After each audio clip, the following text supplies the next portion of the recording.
এখানে স্পষ্ট সুনির্দিষ্ট কোনো অভিযোগ না, আমরা তথ্যের ভিত্তিতে এসেছি যে স্টাইলিকো যে পোশাকগুলো বিক্রি করে পাকিস্তান অথবা ইন্ডিয়ান বলে, অ্যাকচুয়ালি কি উনি পাকিস্তান এবং ইন্ডিয়া থেকে পোশাকগুলো আসে কিনা বা কোনো কফি প্রোডাক্ট বিক্রি করেন কিনা এটা অনুসন্ধানে আমরা এসেছি।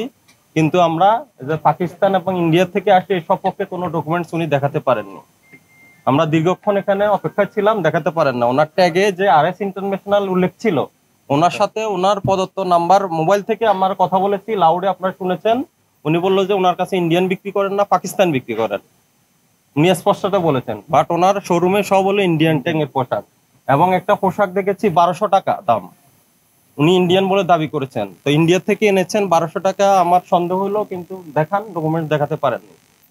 আজকে আমরা ওনাকে সতর্কতামূলক 50,000 টাকা জরিমানা করেছি, এবং আগামী 2 দিনের মধ্যে উনি ইন্ডিয়া এবং পাকিস্তান থেকে যে পোশাক এনেছেন এটা সপক্ষে ডকুমেন্টস নিয়ে আমাদের অধিদপ্তরে হাজির হবে। একটু বলেন, আমরা তো ইম্পোর্টেড প্রোডাক্টের ক্ষেত্রে আমরা এই ধরনের সমস্যা গত 2-3 দিন ধরে আপনি যাচ্ছেন আমরা দেখছি।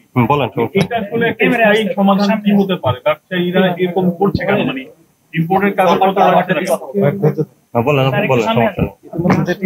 আমাদের স্যার করেছেন কথা এটাই, তবে আমাদের কাছে সন্দেহ হচ্ছে এই কারণে যে ইম্পোর্ট ডিউটি আছে 131% ডিউটি দিতে হয়।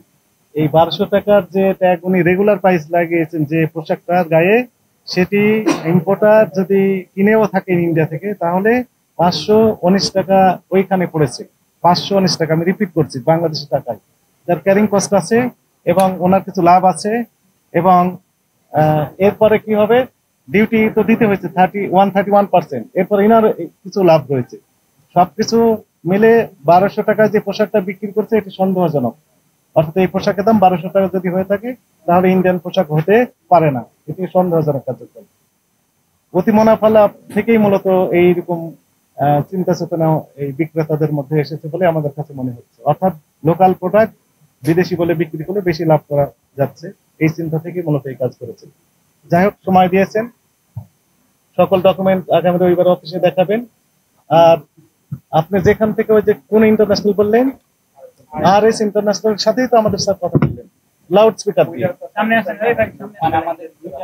ব্যক্তি তো একজনই, RS ইন্টারন্যাশনাল তো বললেন। দুইটা কি আলাদা ব্যক্তি? উনি তো বললো যে লাউডের বললাম যে RS। আপনি ওই রবিবারই দেখেন লিখছো, আপনি ফাইন পরিশোধ করেন, জরিমানা পরিশোধ করেন।